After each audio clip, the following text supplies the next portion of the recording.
ಹೌದು, ಯಾವತ್ತು ಅಂಬರೀಷ್ ಅವರು ಮೊದಲೇನೆ ಯೂನಿಯನ್ ಮಿನಿಸ್ಟರ್ ಇದ್ದಾಗ 2 ತಿಂಗಳಲ್ಲಿ ಕಾವೇರಿ ವಿವಾದ ಬಂದಾಗ ರಿಸೈನ್ ಮಾಡಿದ್ರು. ಅಧಿಕಾರಕ್ಕೆ ಯಾವತ್ತು ಆಸೆ ಪಟ್ಟವರಲ್ಲ.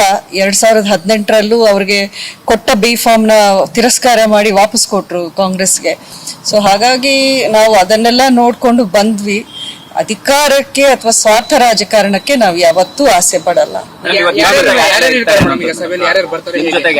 ಅದನ್ನ ನಾನು ಪೋಸ್ಟ್ ಮಾಡಿದಿನಲ್ಲ, ದರ್ಶನ್ ಹಾಗೂ ಅಭಿಷೇಕ್. ಪ್ರಮುಖವಾಗಿ ರಾಜಕಾರಣದಲ್ಲಿ ನಾವೇನು ಅಂಟ್ಕೊಂಡಿಲ್ಲ, ರಾಜಕೀಯಕ್ಕೆ ಅಂಟ್ಕೊಂಡಿಲ್ಲ, ಅಂಬರೀಷರ್ ಆಗ್ಲಿ ನೀವಾಗ್ಲಿ ಅಂತ ಒಂದು ಮಾತು ಹೇಳಿದಿನ.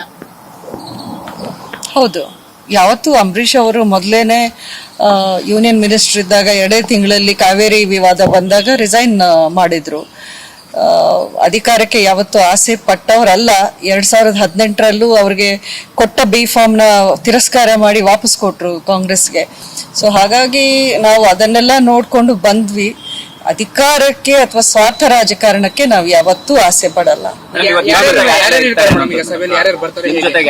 ಅದನ್ನ ನಾನು ಪೋಸ್ಟ್ ಮಾಡಿದಿನಲ್ಲ, ದರ್ಶನ್ ಹಾಗೂ ಅಭಿಷೇಕ್ ಮಾಡಿದ್ದೀನಿ. ಸೊ ಹಾಗಾಗಿ ನನ್ನ ನಿರ್ಧಾರ ಏನು ಅನ್ನೋದನ್ನ ಅಲ್ಲೇ ಹೇಳ್ತೀನಿ ನಾನು. ಎಲ್ಲರೂ ಮೊನ್ನೆ ಬಂದಾಗ ನಿಮ್ಮ ಅಭಿಪ್ರಾಯ, ಅವರು ತುಂಬಾ ಅಭಿಪ್ರಾಯ ವ್ಯಕ್ತಪಡಿಸಿದ್ದು ಈ ಬಾರಿ ಕೂಡ ಸ್ಪರ್ಧೆ ಮಾಡಬೇಕು ಅನ್ನುವಂತ ನಿಟ್ಟಿನಲ್ಲಿ ಹೇಗೆ ಎಲ್ಲ ರೀತಿಯ ಅಭಿಪ್ರಾಯಗಳನ್ನು ಕೊಟ್ಟರು. ಒಂದು 3-4 ರೀತಿಯ ಅಭಿಪ್ರಾಯಗಳನ್ನ ಕೊಟ್ಟಿದ್ದಾರೆ. ಅದೇನು ಅಂತ ನಾನು ಅಲ್ಲಿ ಹೇಳ್ತೀನಿ. ಮೇಡಮ್, ಕುಮಾರಸ್ವಾಮಿ ಅವರ ಭೇಟಿ ಆಗಿರ್ಬೋದು, ಬಿಜೆಪಿ ನಾಯಕರ ಮಾತುಕತೆ ಆಗಿರ್ಬೋದು, ಅದೆಲ್ಲವೂ ಕೂಡ ಹೇಗೆ ಪರಿಗಣಿಸಿದ್ರ, ಅದನ್ನು ಕೂಡ ಚರ್ಚೆ ಮಾಡ್ತಿರೋ ಜೊತೆಗೆ ಹೇಗೆ ಅವೆಲ್ಲವನ್ನು ದೃಷ್ಟಿಯಲ್ಲಿ ಇಟ್ಕೊಂಡೇ ನನ್ನ ಈ ನಿರ್ಧಾರ, ಇವತ್ತಿನ ನಿರ್ಧಾರ.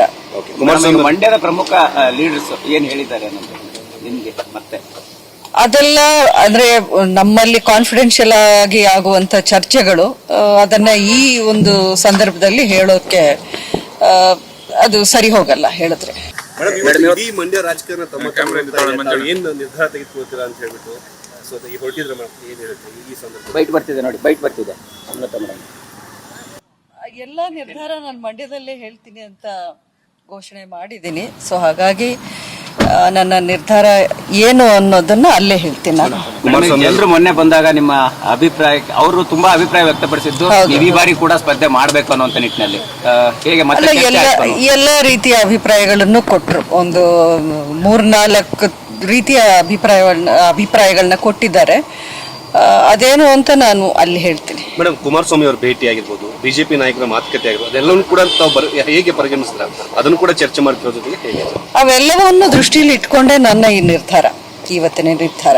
ಕುಮಾರಸ್ವಾಮಿ ಮಂಡ್ಯದ ಪ್ರಮುಖ ಲೀಡರ್ಸ್ ಏನ್ ಹೇಳಿದ್ದಾರೆ ಅನ್ನೋದು ನಿಮ್ಗೆ ಮತ್ತೆ ಅದೆಲ್ಲ ಅಂದ್ರೆ ನಮ್ಮಲ್ಲಿ ಕಾನ್ಫಿಡೆನ್ಷಿಯಲ್ ಆಗಿ ಆಗುವಂತ ಚರ್ಚೆಗಳು, ಅದನ್ನ ಈ ಒಂದು ಸಂದರ್ಭದಲ್ಲಿ ಹೇಳೋಕೆ ಅದು ಸರಿ ಹೋಗಲ್ಲ ಹೇಳಿದ್ರೆ. SSTV ಸಿನಿಮಾ ಜಗತ್ತಿನ ಕ್ಷಣ ಕ್ಷಣದ ಸುದ್ದಿಯೊಂದಿಗೆ.